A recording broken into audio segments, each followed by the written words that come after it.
I've spoken about shame on this channel a few times. It's a very interesting feeling, shame. And I think it's something a lot of us struggle with in like the West. The West. You know, what is shame? And why do we experience it? Why do we feel ashamed of ourselves? Because not everyone feels this, you know. Like, look back in your life. Is there anything that you've actually done that is worthy of feeling ashamed about?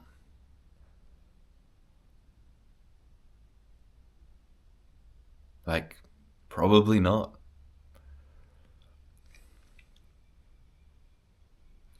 So this feeling of shame is like a feeling of not being enough, not living up to the standard that you think you should be living up to, or that you think, not living up to other people's standards that you think you should be living up to.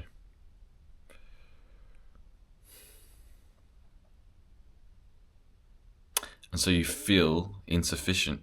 You feel not enough. And this feeling of being not enough, never enough, I'm never enough, I'm not enough.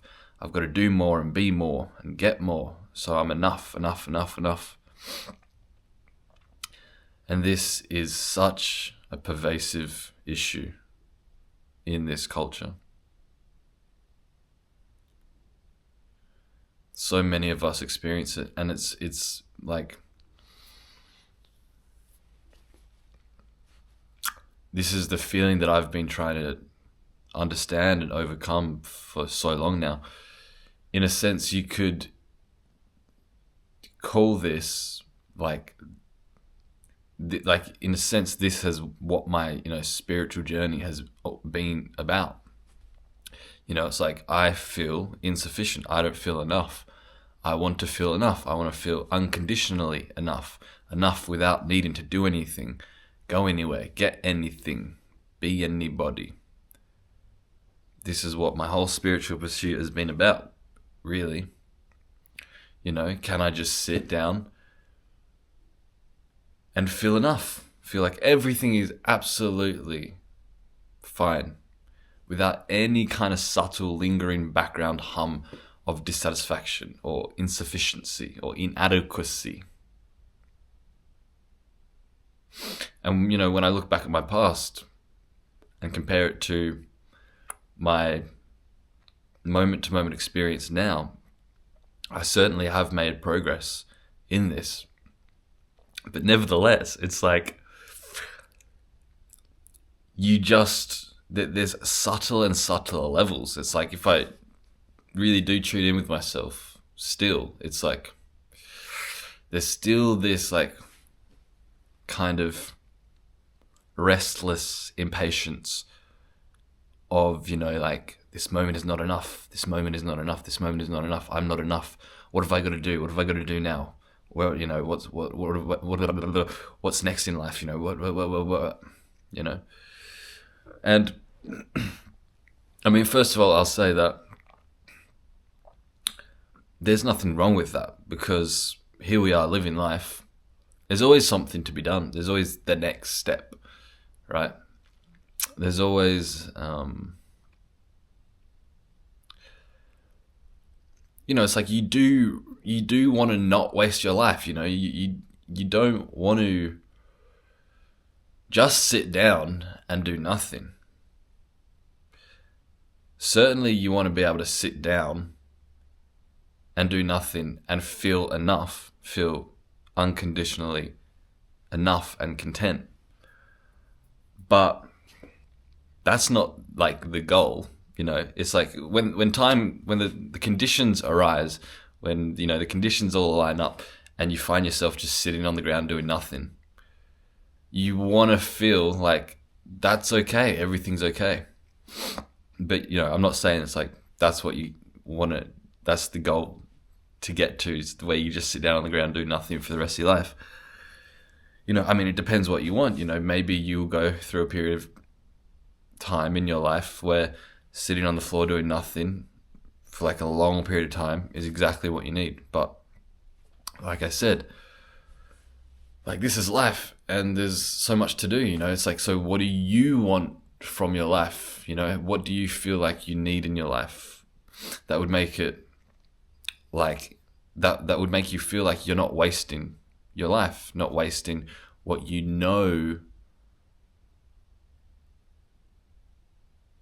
can give to life and receive from life.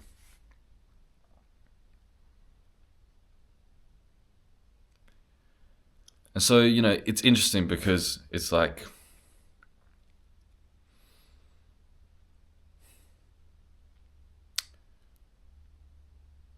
when you tune in with yourself and ask yourself, like, am I living up to my potential? Am I doing everything in my power to live the life I want to live? Am I putting in hard work and exerting effort to make the things that I feel are necessary happen?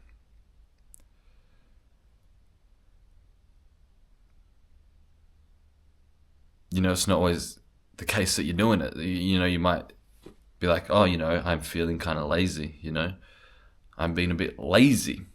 I could be doing more, and why am I not doing more? Because I'm preferring comfort over,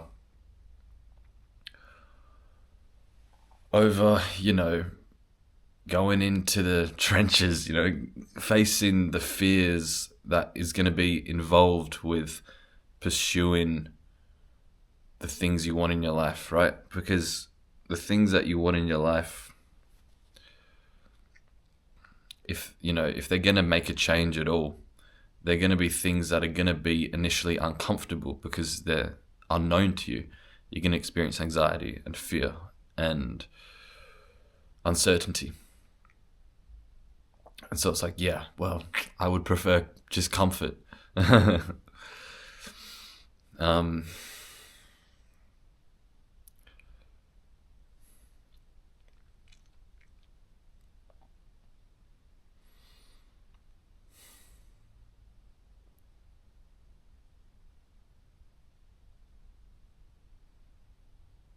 So there's that, that whole mechanism of the mind being like, I know that I probably should be doing this and that. That would move my life forward. That would be creating the life that I know is most beneficial and for me and the world and people around me and whatever.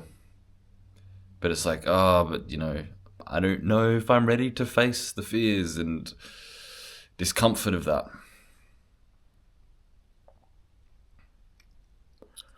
But you see, shame and feeling not enough isn't that. That is a different thing. See, you could have this mechanisms of the mind, what I was talking about, going on. Like, it's like, okay, here's what I know I need to do in my life before I die. It's like, what do I need to do in my life before I die so that when death comes, I feel like I gave my life everything, And so,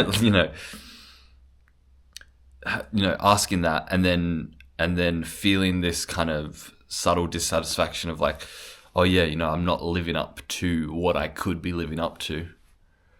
That dissatisfaction doesn't necessarily mean it equals suffering or shame.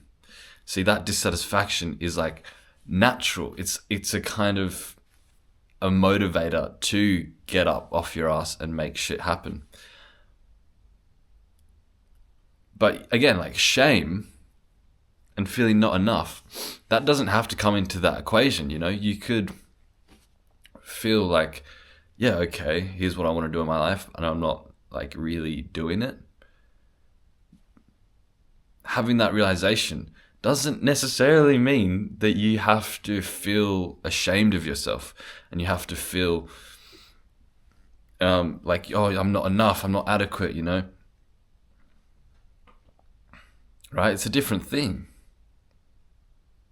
You understanding what I mean?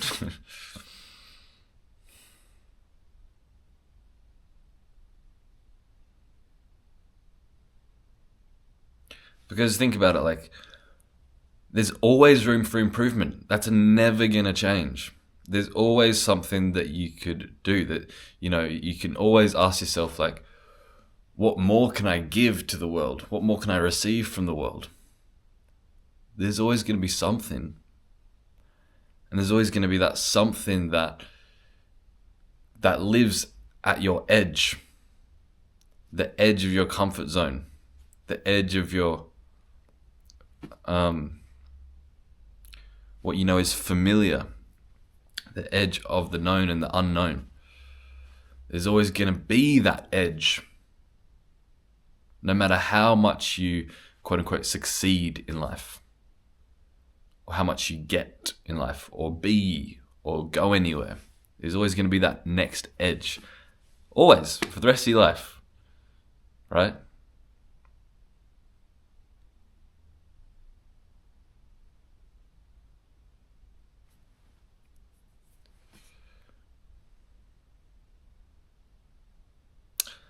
But shame and inadequacy, this feeling of not being enough, is like,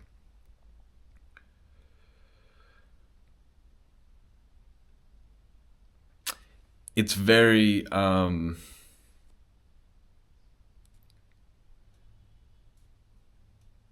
it's all about like who you think you are at the core, like fundamentally. Like shame is like, I am wrong. Shame says, I am wrong. I am not enough, right? But if we're just speaking about, not living up to your edge, not living up to the life that you could be living up to, that isn't saying like, oh, fundamentally I'm wrong, fundamentally I'm not enough. All that's saying is like, see, you can fundamentally know that you are enough, fundamentally know that there's nothing wrong. But it's just like knowing that you have more to give and you have more to receive. And there's just, yes, maybe there's some dissatisfaction with that. But is there anything wrong with that dissatisfaction? Because again, like, dissatisfaction can be a motivator to do what you need to be doing.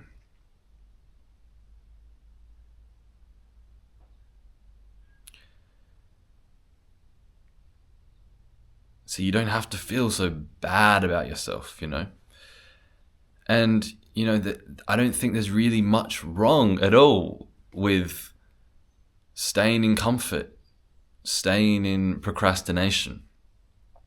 Because there's a reason, It's like there have been times in my life where I was like really gung-ho on getting shit done. Like, it's like, oh, I have to keep doing. And,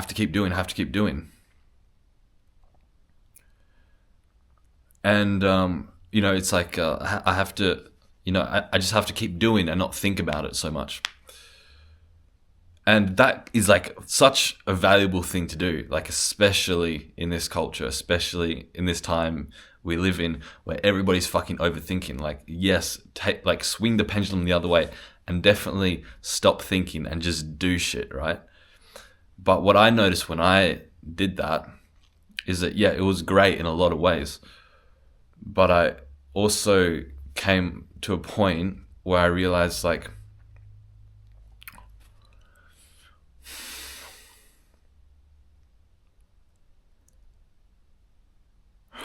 how do I explain this?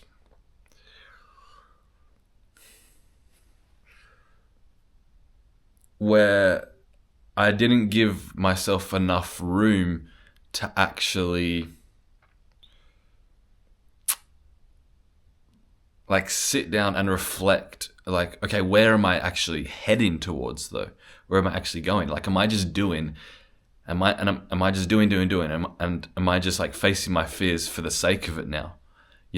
It's like, oh, I'm going to go to this event and socialize, and I'm going to go to this place and socialize, you know, and I'm just like hype myself up and just be like, just go, just go, just go, just do it, you know, face the fears involved with that, just keep going and going. And it's like, yeah, it's a great thing to do. But again, like at some point it's also like, well, where am I actually heading? Do I even want this? Do I even want this? I'm not sure if I'm making too much sense here, but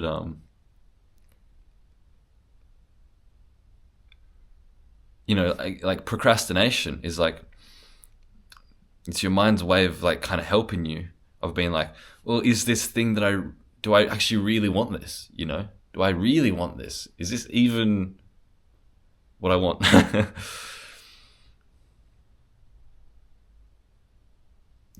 It's sometimes difficult to know. Sometimes you are procrastinating on something because you just like, you need to do it, but you're really scared of doing it, so you procrastinate it.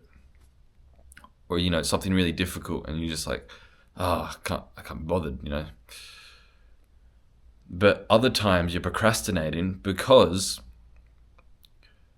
maybe there are many other parts in you that are like calling for your attention, saying like, well, is this thing really necessary for me? Is it what I really want? Is it going in the direction of the life that I actually want? Or is it going in the direction of a life that I've been told by someone else that I should want?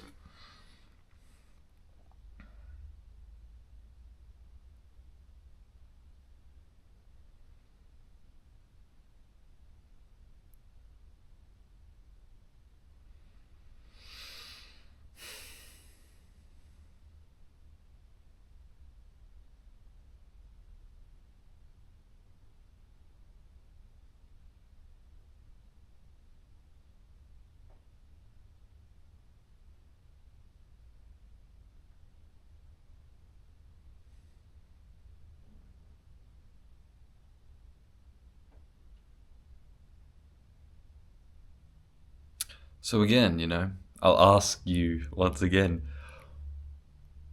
is there anything in your life that you should really feel ashamed about? Like, really? What have you done that's so heinous in your life that you should feel ashamed about? It's probably nothing, dude. Probably absolutely nothing.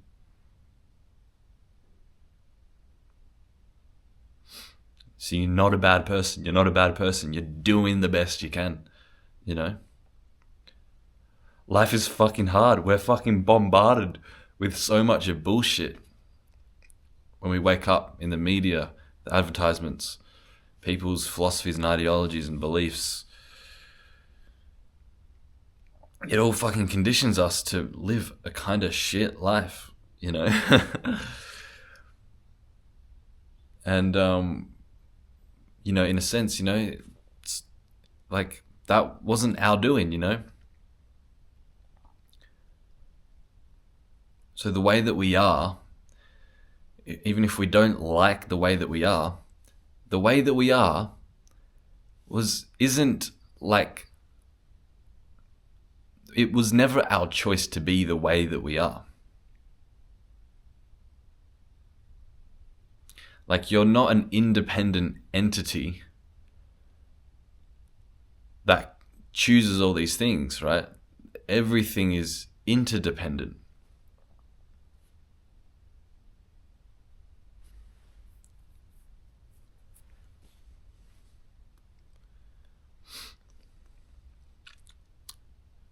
This doesn't negate taking responsibility. Of course, take responsibility for your life, Don't blame anybody. Don't blame society or whatever. This is your life, Make the choices that you want. But all I'm saying is, like, be easy on yourself, because all this kind of fucked upness that you have inside of yourself, it's a product of the times. It's not who you are. So yeah, do your best to overcome this fucked upness, because that is serving society as well.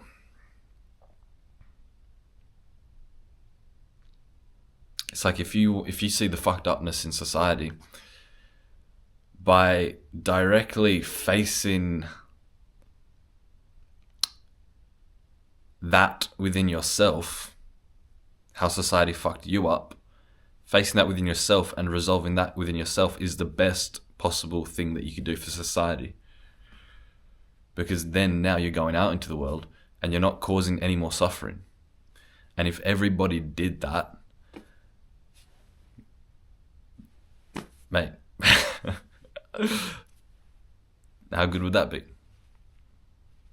Right? Just change yourself and accept how things are. If everyone did that, well,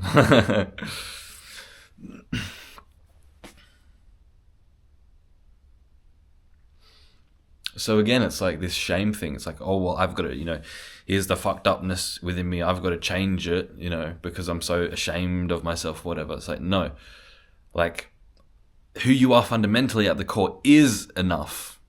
Why do you feel the need to be ashamed of yourself? But of course, there's all this like dysfunctional conditioning within you because it's a product of our times. And working on that is a noble goal. But don't confuse that conditioning with yourself, because that's not who you actually really fundamentally are.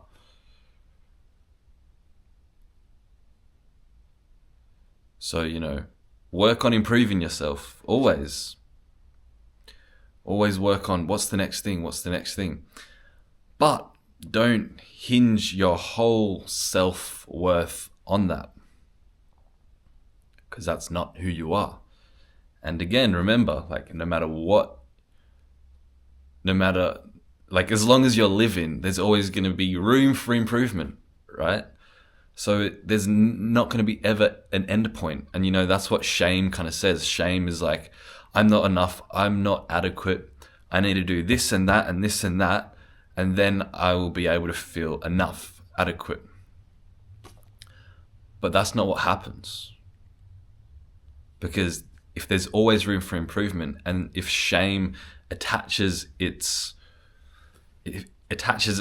onto this hope that, the next thing will be the thing that makes me adequate, then shame's going to stick around, because you're never, like, there's always room for improvement. Is that making any sense?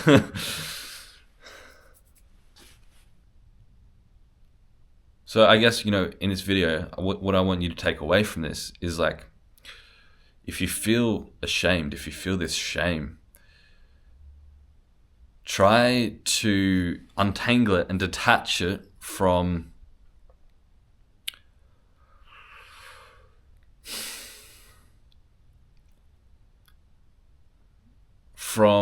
this other pursuit of improving,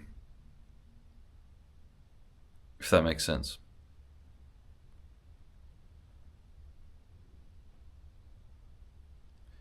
Again, there's always things to be done. There's always the next thing that is putting you at your edge. But you don't need to feel ashamed of yourself for not being at that edge. The time will come when the pain of not doing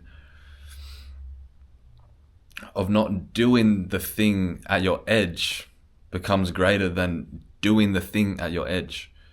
And, perhaps, quote unquote, waiting for that time to come isn't something to be ashamed about, Is that making any sense? I hope so.